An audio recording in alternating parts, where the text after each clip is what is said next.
please permit me to introduce you to our audience. First of all, thank you very much for accepting our invitation to speak to us. Looking at your, your credentials, it feels very nice to introduce you, a person of your diversity, to our audience. So basically, this is a faculty development program aimed at increasing or let's say interaction between academia from one section to the other. We have this is an initiative of AICT, which have started this new program called ATAL FDP, online FDP, and which has helped us. I mean, there are some 56 FDPs going on in various topics around the country, and as you may have seen, the topic for our FDP, our faculty development program, is novel materials for next gen applications.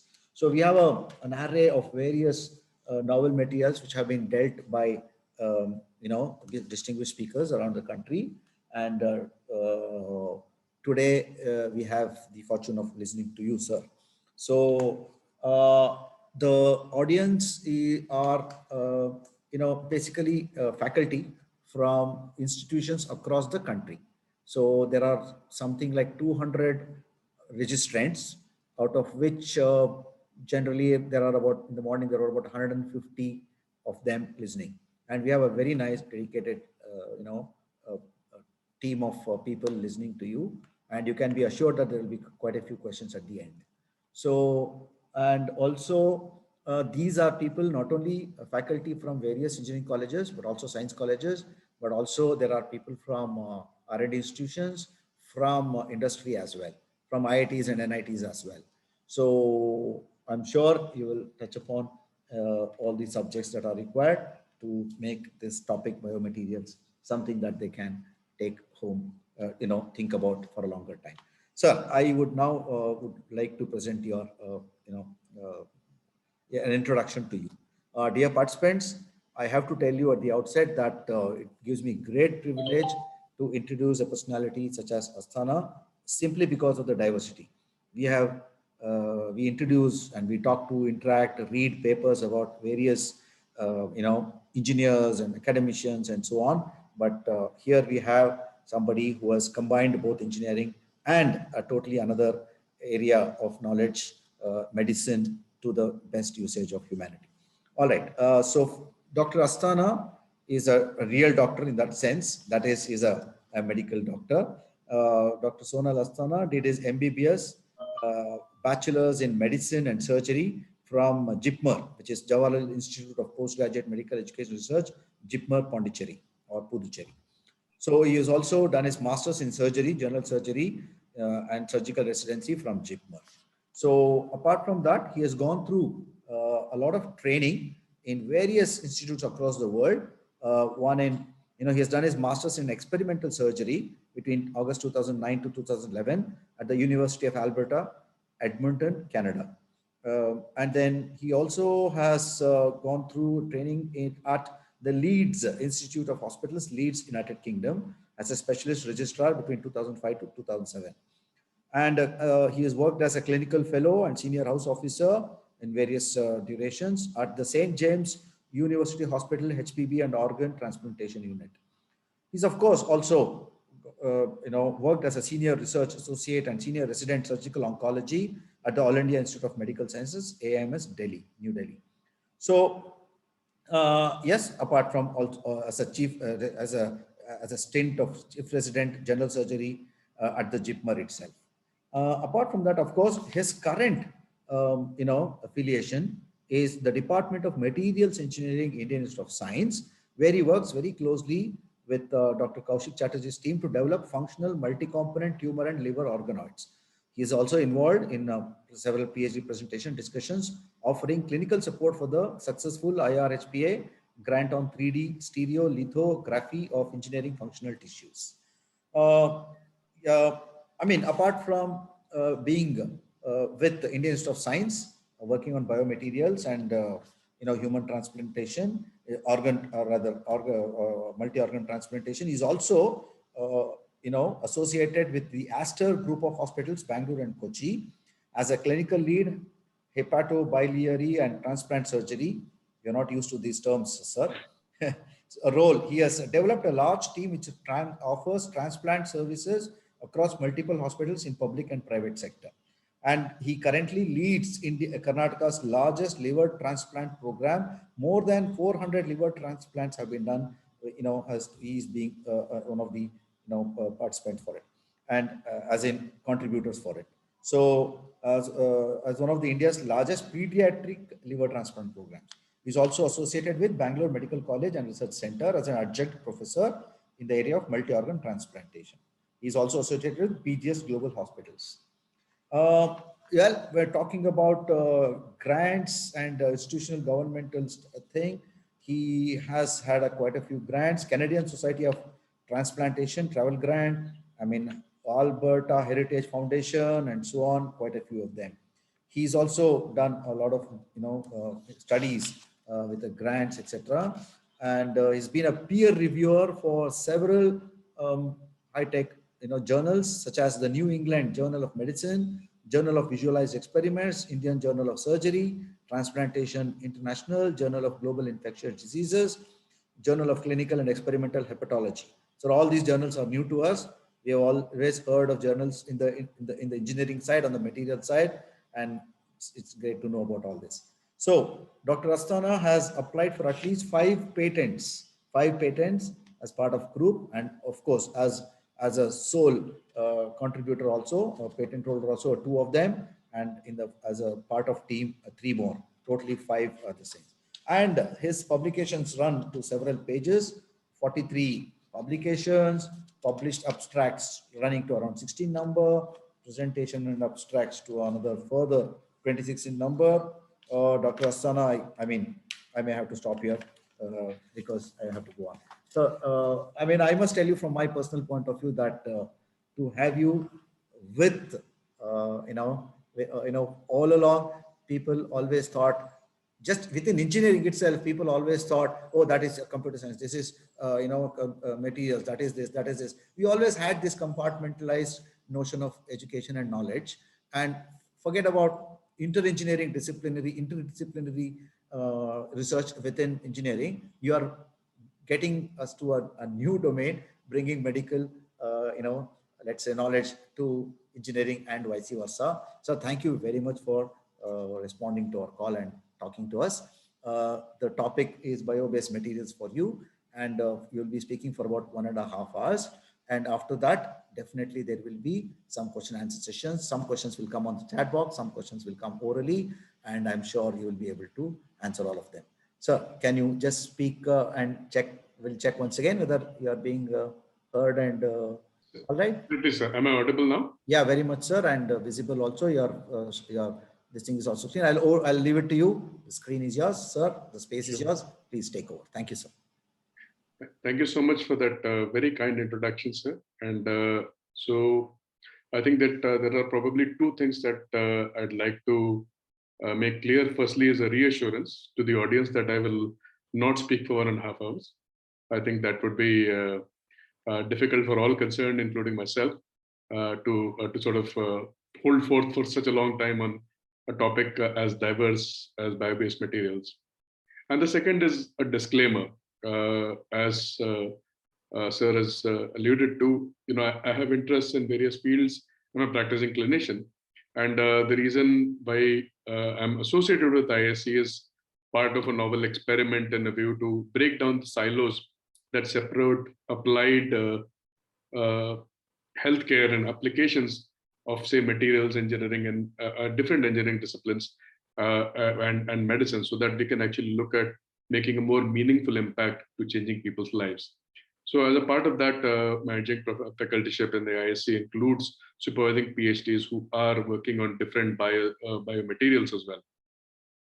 So the disclaimer here is going to be that I am not a materials engineer. I will be talking very broadly about bio-based materials that are currently used. There will be a heavy focus on healthcare because that is my area of expertise, and on the applied uses of materials as we stand.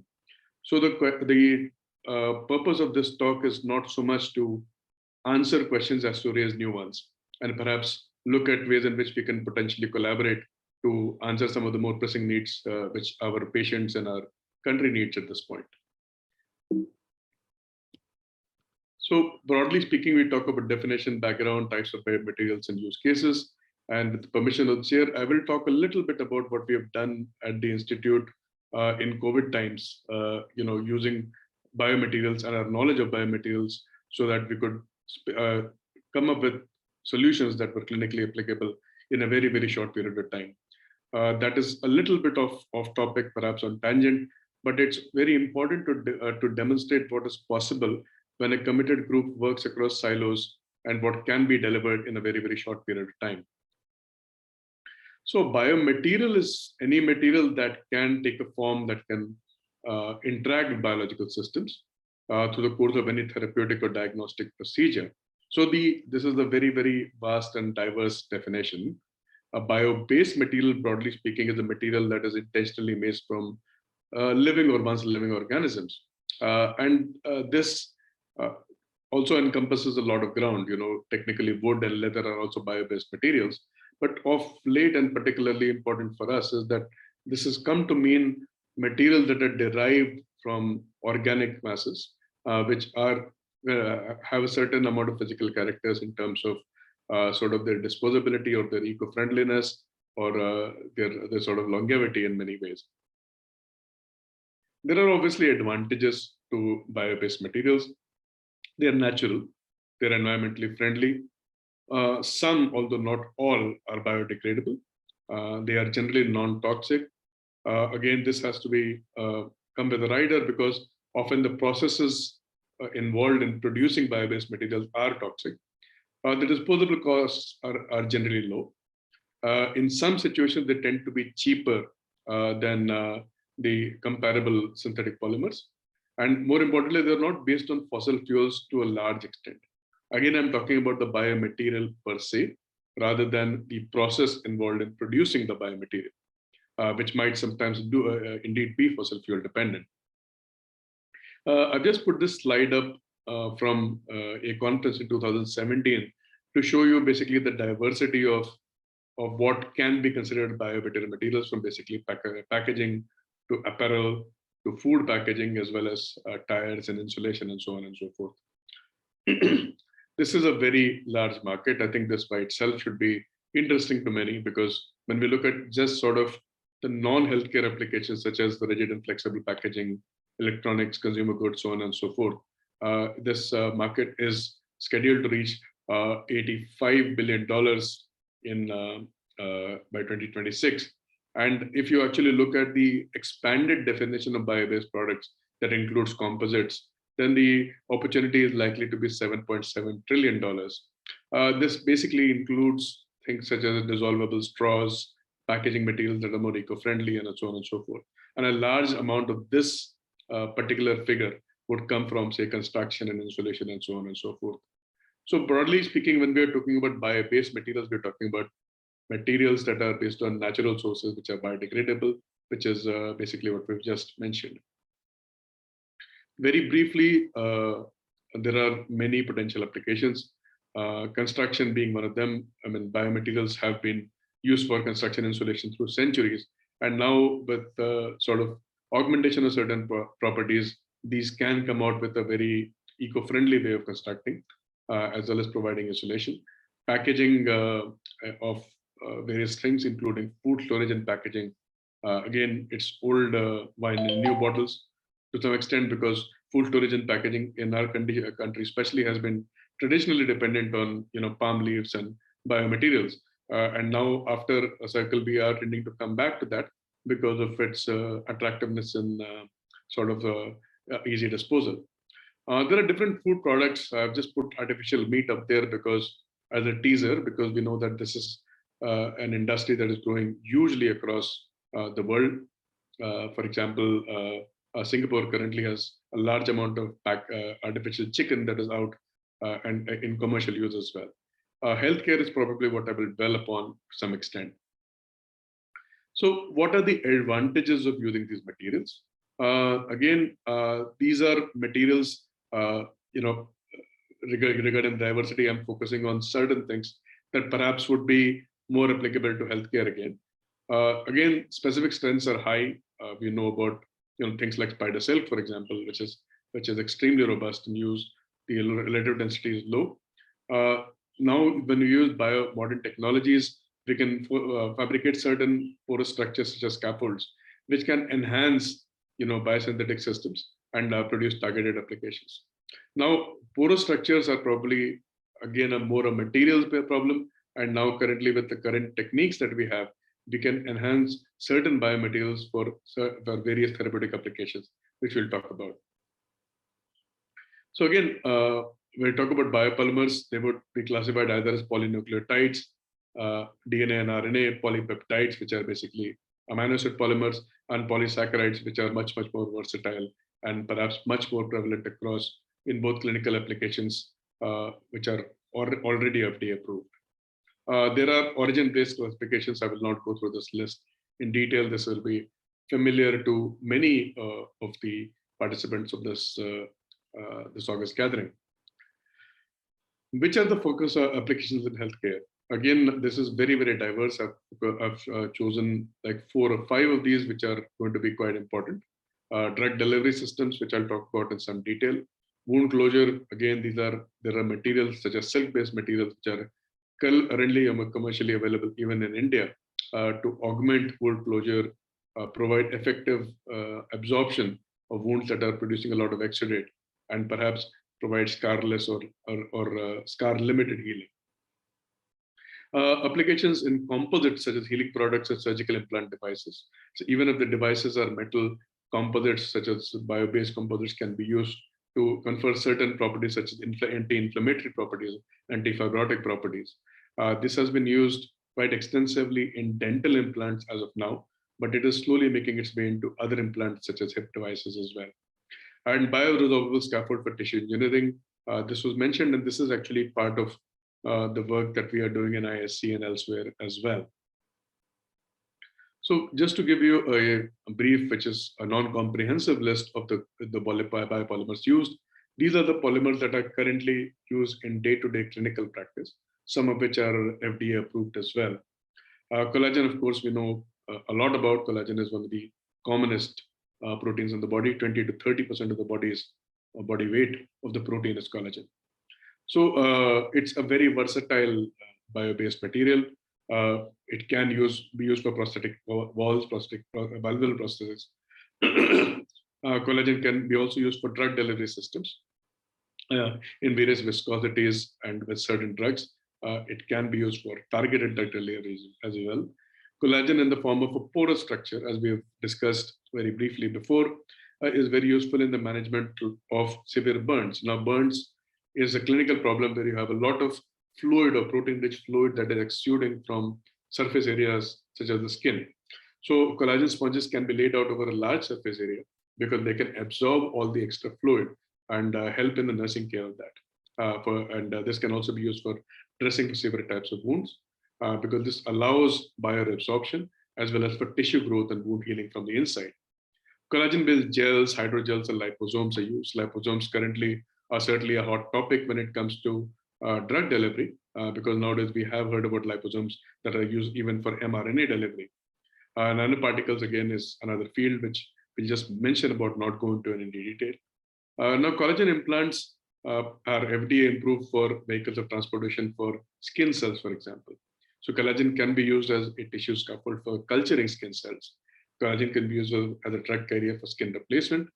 And collagen can also be used as fillers in different plastic surgery and cosmetic applications. In our practice in surgery, we use collagen quite often as a hemostat. When we talk about collagen sponges or fibrils, these can be put in areas that are oozing and can promote the coagulation cascade and allow for clotting in the process of surgery. Chitosan is an animal-based product, quite commonly found within the animal and the insect kingdom. Again, this is a very effective hemostat. There is an Indian DRDO approved product, which is based on chitosan, currently available commercially as well, which can be used for packing war wounds.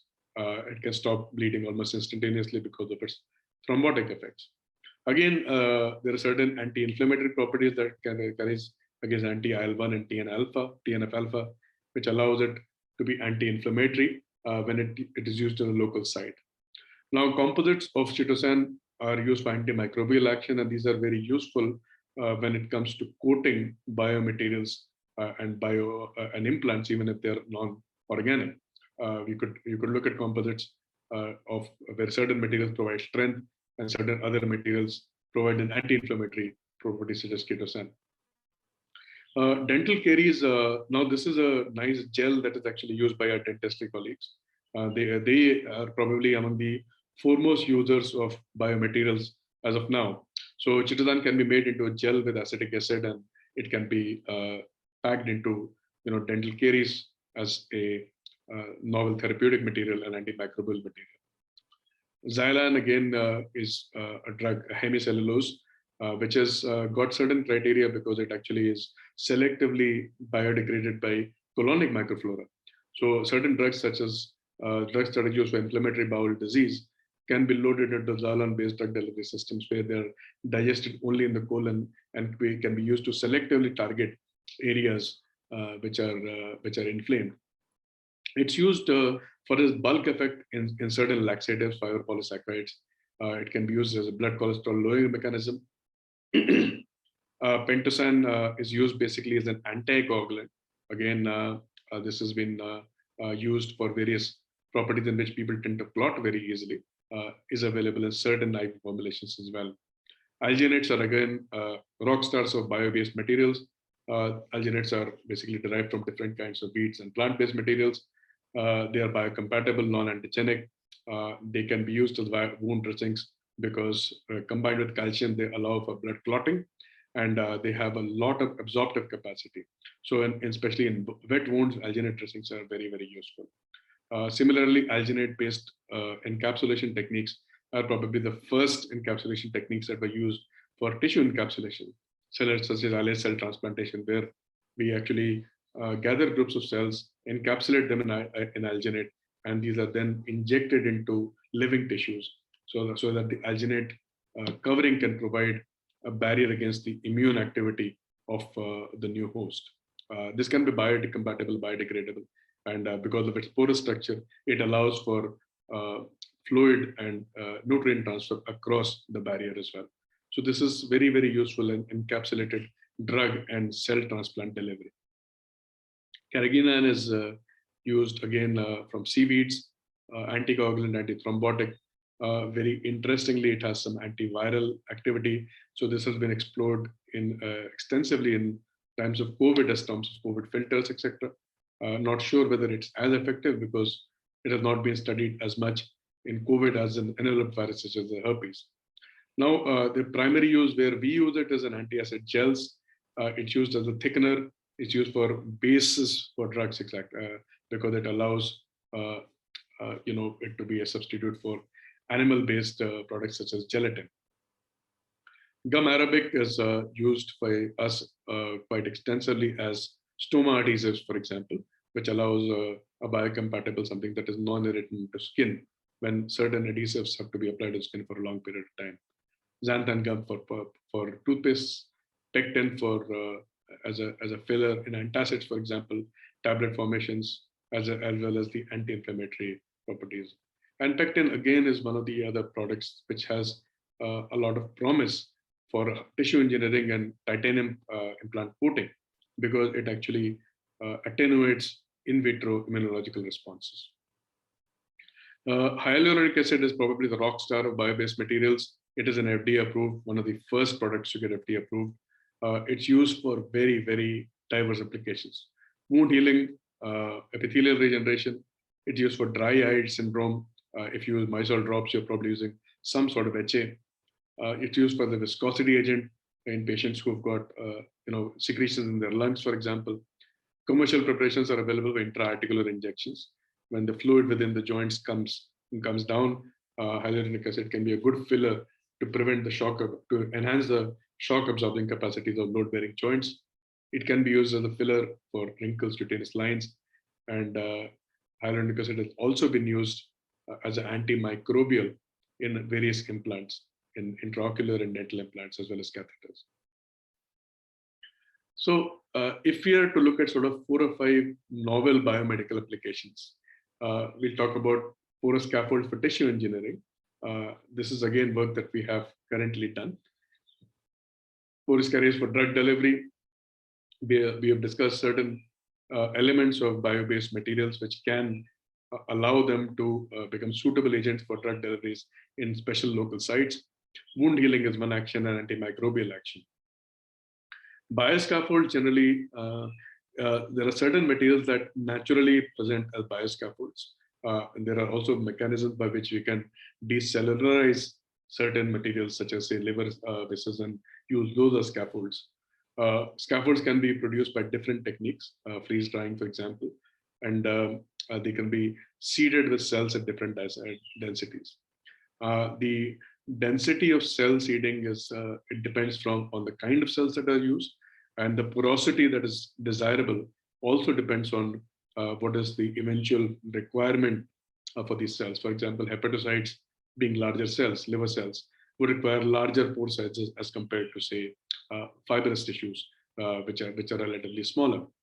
So these can be seeded in different sites in a 3D fashion. This can even be 3D bioprinted. And over time, this can lead to engineered tissue.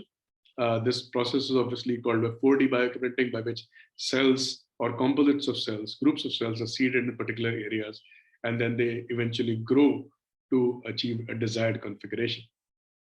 So at this time, 3D tissue, which is grown on bioscaffolds like this, is quite commonly used for drug testing.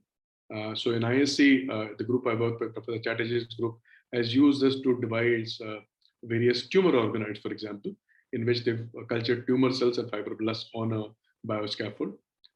Other groups have used these to create 3D liver organoids, which are used for biotesting. Again, based on the porosity, if we are able to select an appropriate biopolymer and select the right drug, we can actually create what is called a targeted bomb. Instead of using a drug such as, which may be potentially toxic, such as a chemotherapy drug or an anti-inflammatory drug, we can load these drugs onto selective carriers, which, based on the unique properties of our biopolymers, the pore size, the size of the drugs, can be used to release the drugs in a very, very targeted fashion or a time-bound fashion. So, for example, drugs that are suspended in certain hydrogel formations can lead to enhanced activity, or a slow release drug, which can be released over a long period of time, which allows the drug delivery to be efficient and prevents undesirable peaks and troughs in the level of a drug. This is very useful, say, in an antacid drug, or in certain chemotherapy drugs where you require a steady state of drug delivery. Alternatively, as we have discussed, there are certain materials which are selectively degraded in certain parts of the GI tract, and this property can be exploited to allow for drug delivery in those parts of the GI tract. So those drugs can be delivered only in the areas of interest, such as in the colon, as we have discussed in cases of xylem-based drug scaffolds. Now, clinical use cases, perhaps as a surgeon, I should tell you that bio-based materials is something that we've been working with, or my predecessors have been working with for several centuries now. What you see here is one of the oldest biomaterials that is used, that is called catgut. And despite its name, it's got nothing to do with cats. It's used from the submucosa of sheep intestines. This is treated with chromic, and this can be used for suturing materials. And this was certainly the mainstay of suturing as an absorbable suture in several institutions till very, very recently. Bottom left, which you probably can't see very well because of the color, is braided silk, which is also a material that is very versatile and very much in use even today. Now, this is probably an interesting material and perhaps something that is very uncommon. I'll take a minute to ask anybody whether they can guess what this is. Sir, is it PHBV? Poly 3-hydroxy valeric acid, 3-hydroxy butyric acid polymer? It's not PHBV. It's actually, I mean, as you could probably guess from the theme of this slide, Polylactic acid? I'm going back into antiquity actually. So this is a very different kind of biomaterial. This is actually the head of a fire-eating ant. So this is a novel technique that was used for suture closure because these jaws have a very enhanced capacity for closing very tightly. So what was used by the ancients in South America was using one of these ants over an incision, holding the ant there so that the jaws clamp down and close the skin shut. After which the body of the ant was twisted off and the head remained. So this was actually a novel ancient biomaterial that was used. So we've Thank you, talked a sir. little, sorry. Thank you, sir. You're welcome. Yeah. So this is just to break it up a little bit because to also emphasize the fact that biomaterials are perhaps not as new as we think they are. They are an old new technology. We've talked about metal in different ways. This is one of the probably the drawbacks of bio-based materials is the strength or the load-bearing capacity that can be conferred by materials such as titanium, etc., which cannot be conferred so to some extent by the biomaterials are currently in use. So the use in metal sort of implants is actually using biomaterials or bio-based materials as composites, as coatings, which might confer anti-inflammatory, anti-fibrotic, or anti-material properties. Now we have reached a fairly advanced stage of 3D planning with biomaterials. This is currently what we do in clinical practice as well, where we are able to map out defects using imaging. We're able to 3D print scaffolds as well as design titanium implants. Again, this is perhaps not directly linked to biomaterials, but this is bio-based materials, but this is currently the state of evolution of biomaterials in terms of bony reconstruction.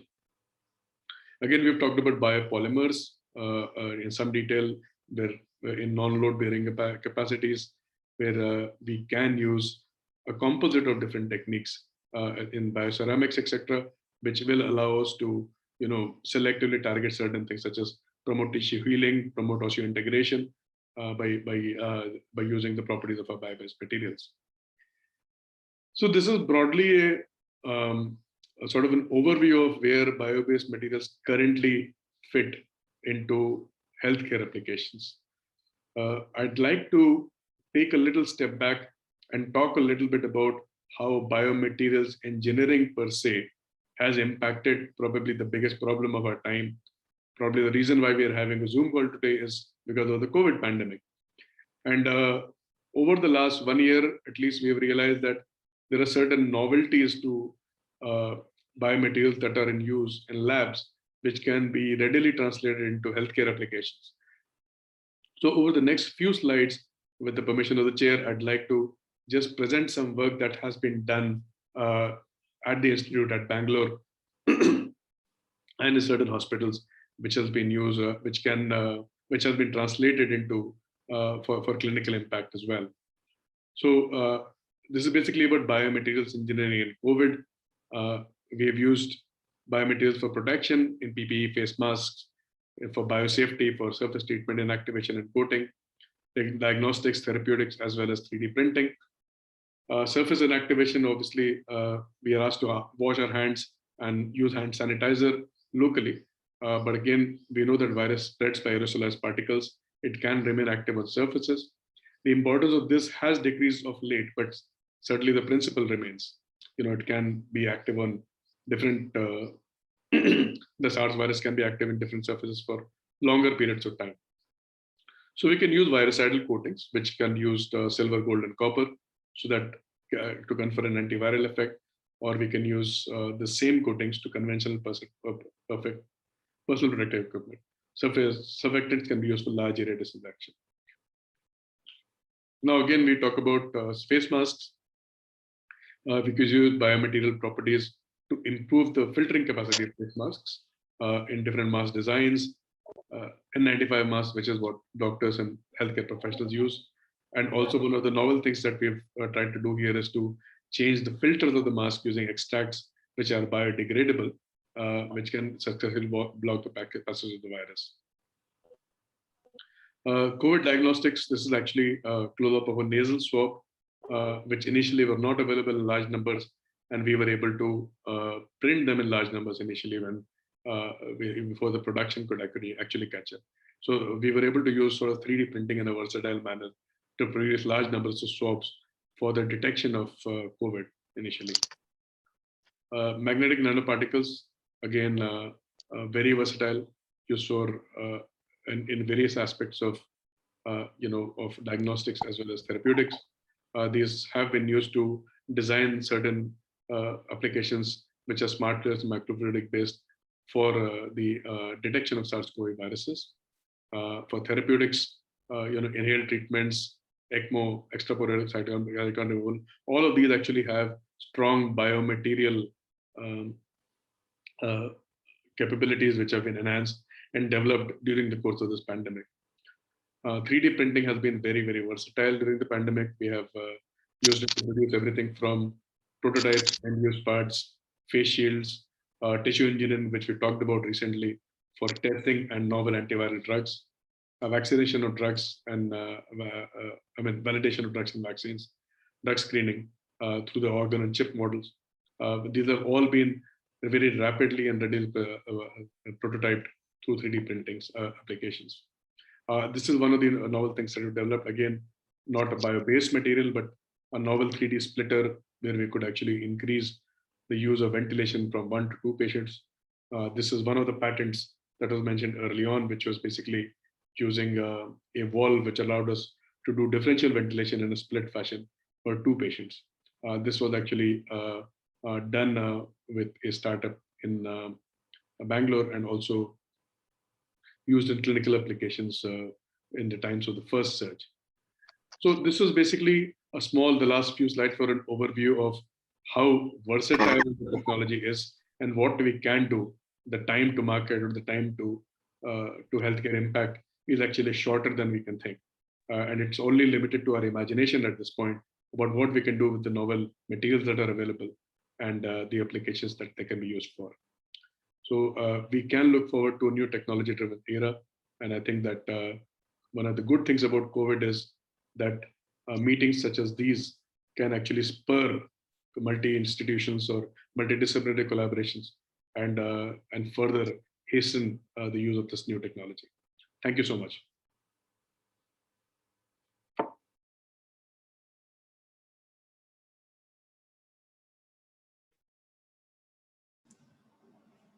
Thank you, sir, for the wonderful speech. And I request the participants, if they have any questions or queries regarding this particular session, you can either put in the chat box or you can ask it personally, orally.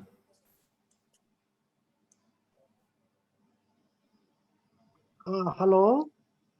Hello. Yes, sir. Yes, sir. I am Dr. Chitrambalam speaking. Good afternoon, sir. Hello. I am a professor of mechanical engineering. Yes, sir. Interested in bioimplant materials. So what I have done, I graduated from IIT, completed PhD, but we can't do research in a deemed university to that level.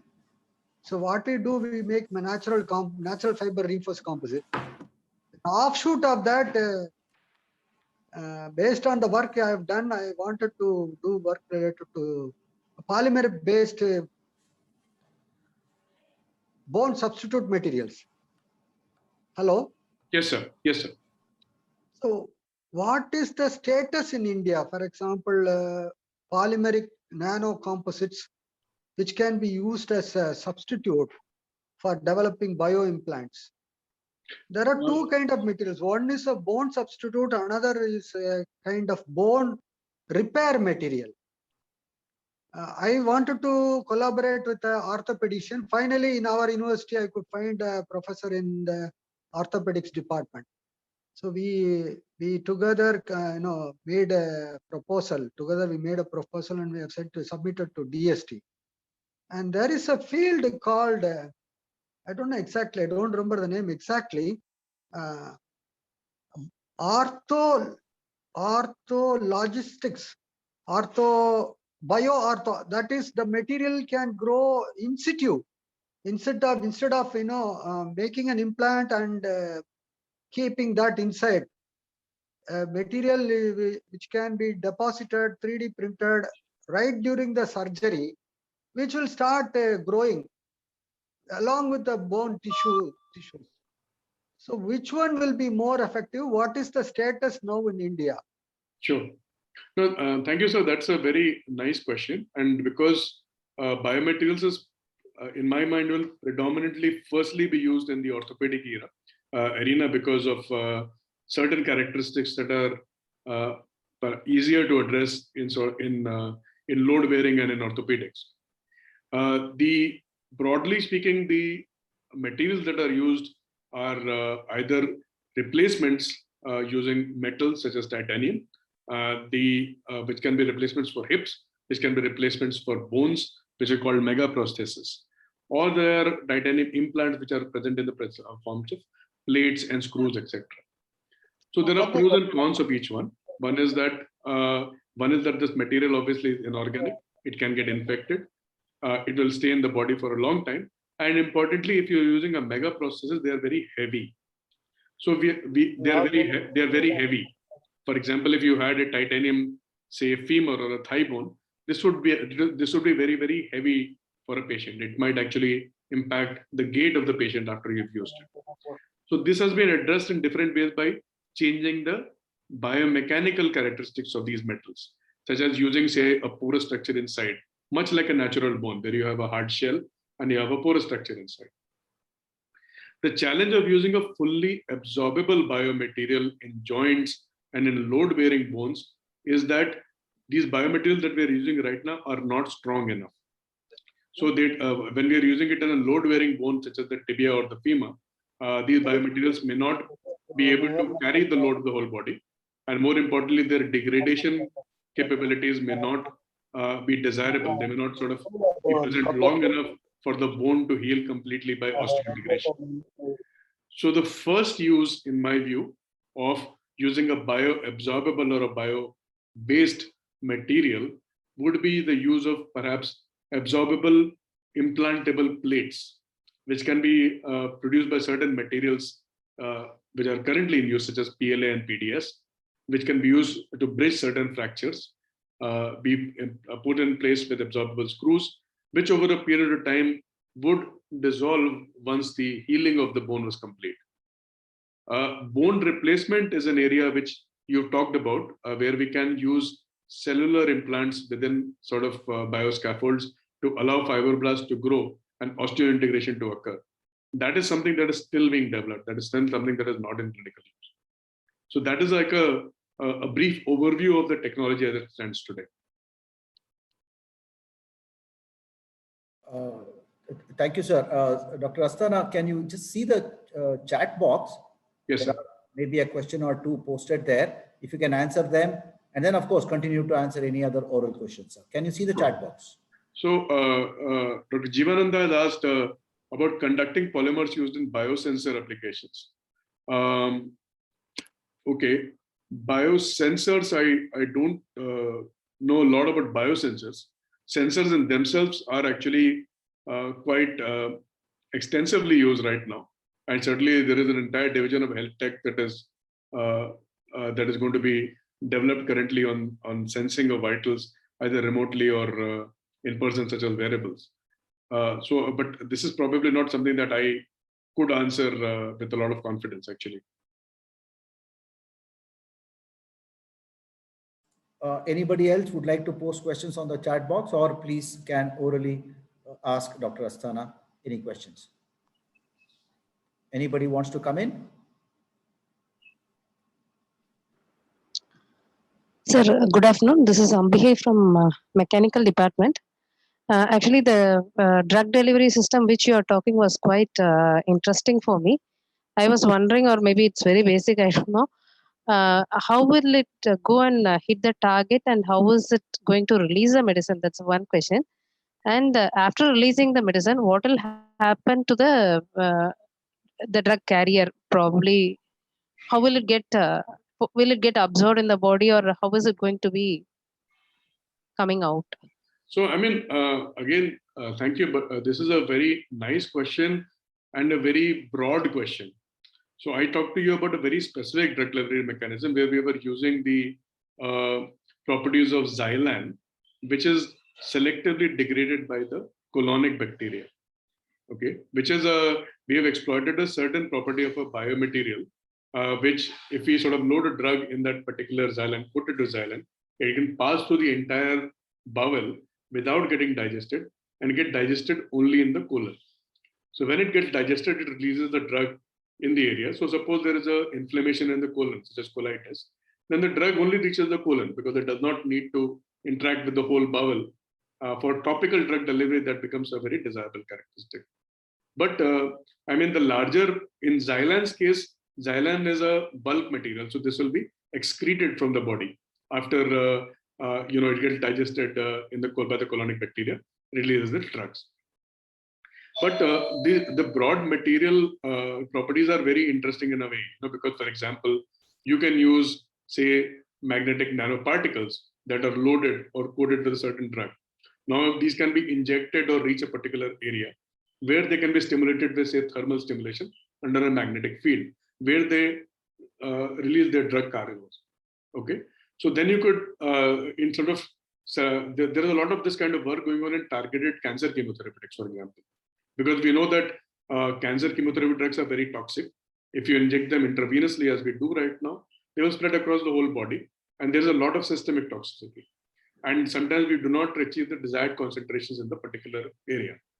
The same thing is with antimicrobial therapy. Say, if there is a bone infection, you'll have to inject a circulating antibody that goes in the whole body and may not achieve a concentration enough to kill the bacteria in the bone area, actually. So in these areas, you can select, say, hydrogels, select magnetic nanoparticles that home in into that particular area.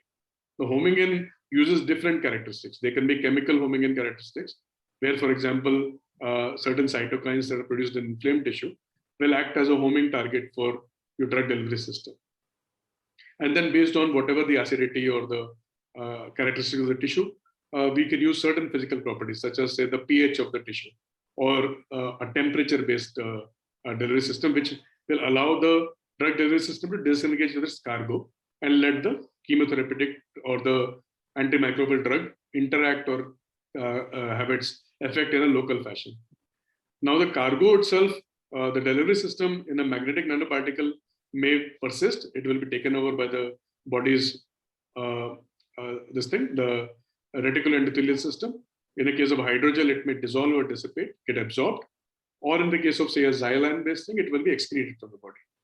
So I think that is just a small overview of what is possible. But this is a very exciting space. There is a lot of work happening in this area in terms of targeted drug delivery. Yes, sir, true. One more to add up with that magnetic something you were telling, no?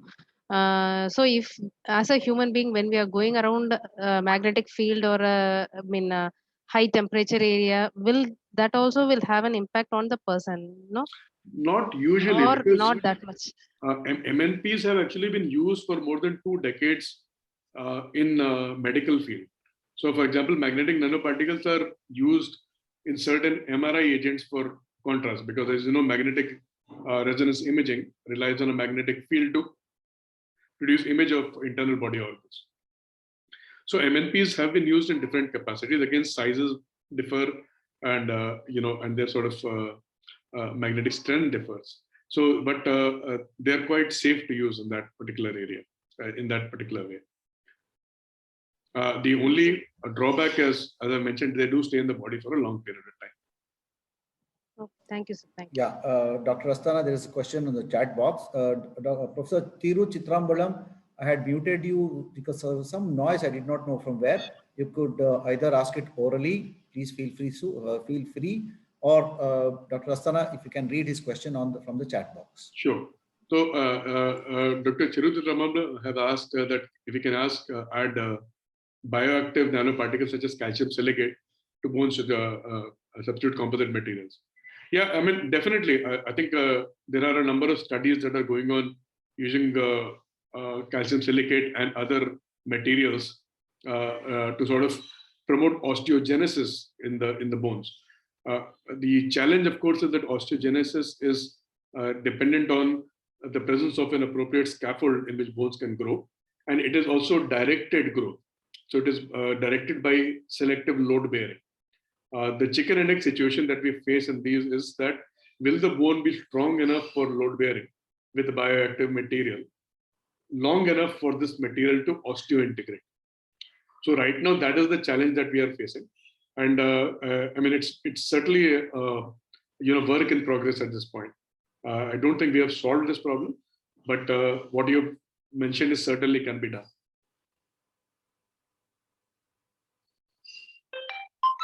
Sir, if so, what porosity has to be maintained? What level of porosity has to be maintained while developing such kind of material? So I can check that and tell you for bones. Basically, because porosity in the bones will have to be allow for one is fluid dissemination, also for the growth of the cells. The cells that we will face there are osteoblasts and fibroblasts actually, which are essentially smaller cells. I am not sure of the size of the pore size, but I can check that and tell you.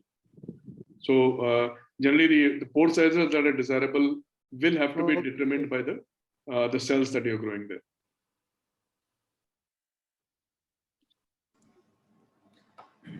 Any other participant would like to ask any question to Dr. Asthana? Bone cells have to grow inside. Yes, sir. The cells will have to grow. The cells will have to grow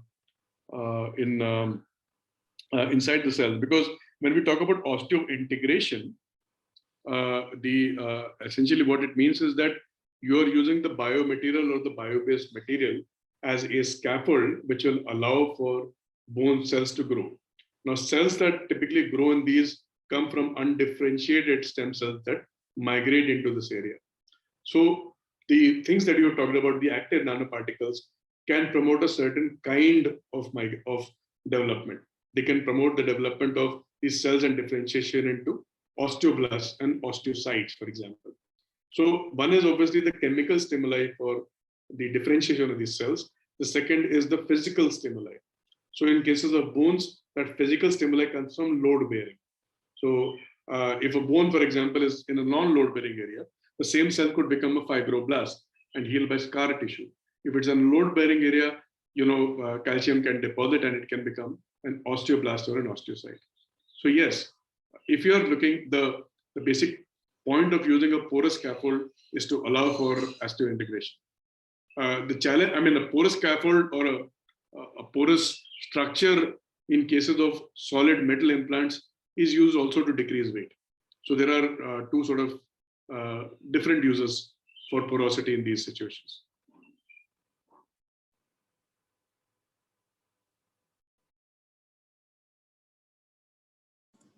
Anyone else would wish to come in? Any other questions, please? Dr. Asthana, as a layman, I want to ask a question. Yes, please. Is this just like you are blending the technology side of the medicine? It's a convergence of medicine and from the materials point of view. Is there such kind of convergence happening between, let's say, allopathy and Ayurveda? As in, are there instances from Ayurveda when it comes to bio-based materials or any other practices that allopathy can take in? What is the give and take between the two? Yeah, I mean, I think that there is a fairly artificial divide between different medical systems, because many of the drugs that we currently use, aspirin, quinine, for example, artemisinin, are all drugs that have derived from plant-based materials, and essentially drugs that have been incorporated by selectively studying their active components in this age. So, for example, artemisinin, which is used very extensively for quinine-resistant malaria, was derived from Chinese medicine, and Professor Tu Youyou received a Nobel Prize for this, because she kind of selectively refined it from a system of traditional medicine. I think broadly speaking, there are institutions such as even in Bangalore, Institute of Integrative Medicine, Ayurvedic and Integrative Medicine, IAM, which is present in Yelahanka, which looks at an integrative system of study. Perhaps the division in my mind is not allopathy and naturopathy or Ayurveda. It's more about evidence-based medicine and what is not evidence-based. Coming back to your question, certainly there are also, like for example, alginate is a biomaterial. So certainly you could make an argument that biomaterials that are known with known anti-inflammatory properties can be used as a composite, in biomaterials engineering applications to sort of exploit anti-inflammatory properties or antibacterial properties.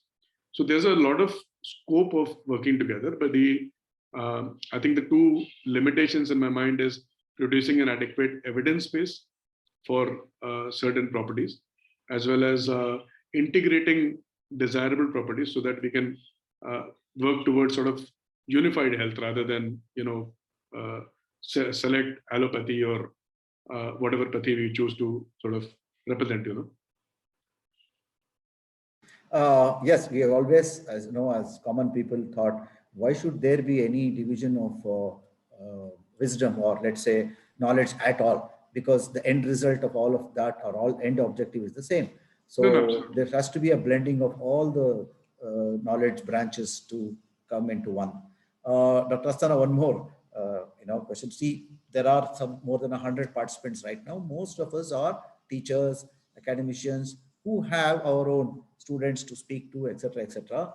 As a person who is bringing in two different streams into play, so what would be your message to all of us teachers? How would we be able to influence or inspire the students into these kind of research? What is it that we can inspire them with? What should we tell them?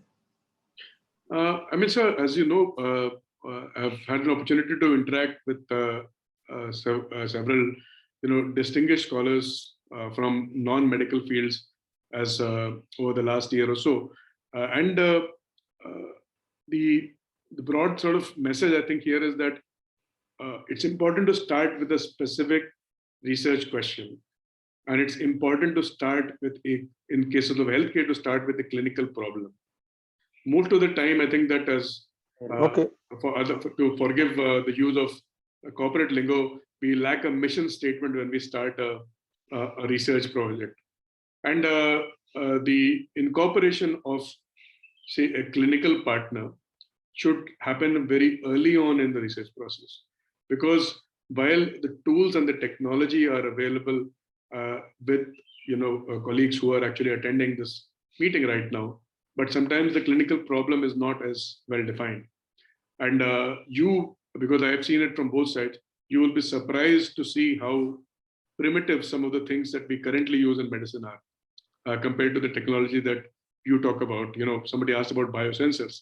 I mean, there are no biosensors in application right now, even in the most modern hospitals in India to a large extent.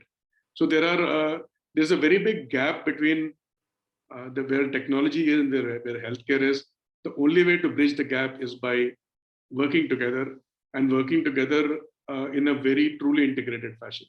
In terms of right from the study concept at the very beginning, and identifying a specific clinical problem to solve. Rather than starting with, say, this is my biomaterial and let me see what I can use it for. Start with, say, as Professor Thiru just mentioned, right? He wants to answer a specific question on, say, the load bearing of a particular bone. And based on that, certainly, the answers follow from that, really. So involve your clinicians early, start with a specific pain point that can be identified by in sort of healthcare at this point.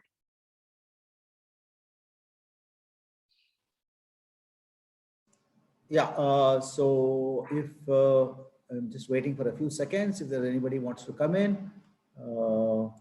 Otherwise, I think then on behalf of the Atal Academy, who is, as you rightly said, I mean, it is this, I should not say thanks to pandemic or the thanks to a pandemic-like situation that we have this online FDPs, which we've been able to get people from across the board to speak to people from all over the country in a regular pre-pandemic situation where we used to do offline, FDPs.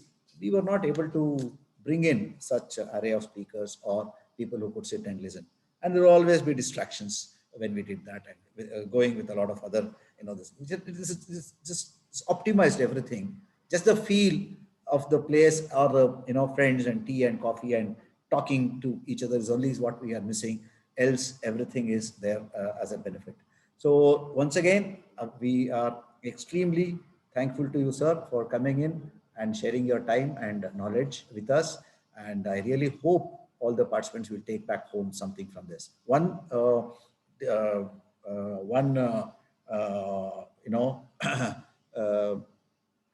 Let's say a request from one of the people, or from us also, is that, is it possible to send a PDF of your presentation? A PDF? Definitely, sir. I'll email it to you. Yeah, please. That would be nice. Yeah. My email is there, and if someone wants to reach out to me, please do.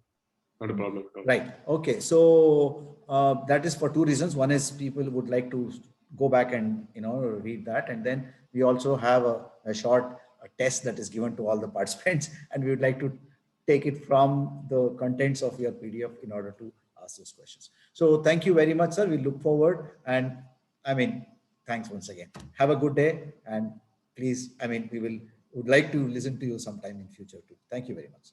Thank you for having me. Thank you, sir. Okay. Bye-bye. You can log off. Yes, sir.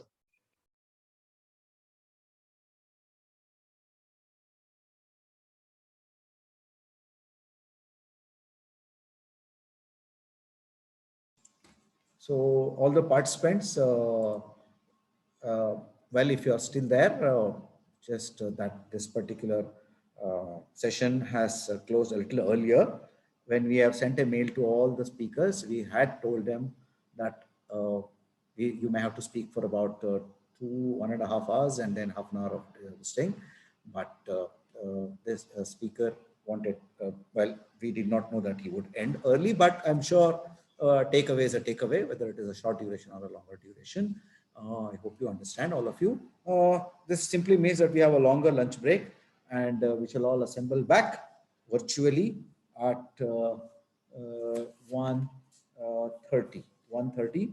Please be here 5 minutes before 1:30. I'm sorry, it's not 1:30. It's 2 o'clock. We need to be here at 2 o'clock. If you are here 5 minutes before 2, it will be okay. And the speaker for the afternoon is none other than the director of IIT Hyderabad, Professor B.S. Murthy, on high entropy alloys, to which he has dedicated a lot of time and energy in his life. All right. So I hope you're all okay with what's going on. And for any kind of feedback, even during the FDP, feel free to let us know. If there is anything that we are not able to do in the right manner, we will try to set it right to the best of this thing. Of course, your feedback at the end of the FDP will go straight to AICTE. That's a different thing altogether. If you want us to know something that we need to do something better, please let us know. Thank you. Hello, and, hello, sir. Yes, please go ahead, sir. Excuse me, sir. Yes, Mr. Govindan, go ahead. Yes, you can send this PPT and PDF to this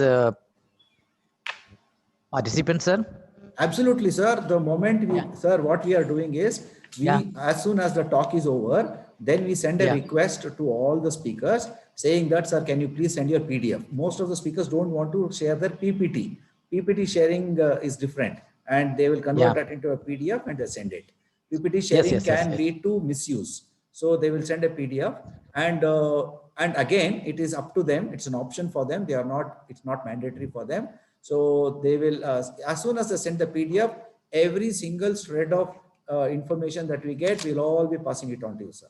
Everything. That's the idea. The idea is to pass on everything that we get. We will try our best. And also those questions that we are supposed to ask, about 40 of them, MCQ, we try to ask from the PDF only. Wherever. Yes, sir. Yes, all right. Sure, So, sir. Thank you. Anyone would like to ask any other question for the organizers? Anything else? Sir, I am Prakash, sir. Yes, please. Sir, instead of sharing new login ID, in Zoom actually one login ID may be provided, sir. Well, I would reserve the answer for that. There must be some reason why we are doing all this. One of my associates is doing it. So I think we will stay as it is. It should not matter. We live in a electronic age. All the IDs will come to you straight away without any problem. All you have to do is click and enter the passcode and you're there. So there is some reason for it. And as I Hello. said, I will not be able to tell you straight away. I'll come back to you on that. Hello, sir. Yes, please. Jivananda, sir. Yeah, I think it is the same ID they are sending. It is the same from the beginning. It is the passcode is the same, whereas the ID is different, sir. Oh, is it? Yes, it is different. The Okay. number that comes there as an ID is different Mhm. from what I have been looking at. The technical side of all this is done by my colleague. Yeah. He is much younger and much more understanding from the from all these platforms point of view. And I need to ask Yes, for him, yes, but yes, I sir. think it is different, sir. I know. Sir, for every session, they are making a new link. That is good. That is must for every session. Thank you, sir. Thank you, Mr. Yeah. Govindan. I feel Yeah. that's the reason why we have been doing it. Yeah. New link, but the passcode remains the same. Passcode may not be same. No problem. That is not a problem. That's fine. So I think we need to demark from each talk. So it's better to have a new, ID and this thing. So Yes, sir. Yes, it sir. also helps us for, we record everything and later on everything will be put on the YouTube. By the way, there is a move to put all the talks which has been recorded into the YouTube. So it will be available to you later on. It may not be available to you at the time when you are going to write the test, or that's mandatory. Otherwise, it will be available much later on, sir. Thank you. Thank you. Thank you. Okay. Thank you.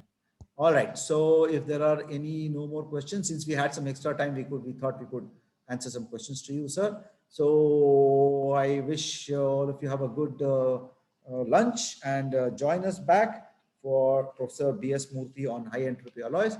Please log in about 5 minutes earlier to it. Well, as I may mute people here and there just because if some noise is coming, so it's better from the participants side themselves if they mute. And till now everything has been going quite fine, just for a little bit of problems here and there. Today we had this problem from the speaker end himself, so he was not able to log in because of some problem at his end. We're sorry for that. Otherwise, I think it is going on smoothly, sir. Thank you. I'll see you at 2 o'clock. Thank you, sir. Thank you. Thank you all of you. Thank you, sir.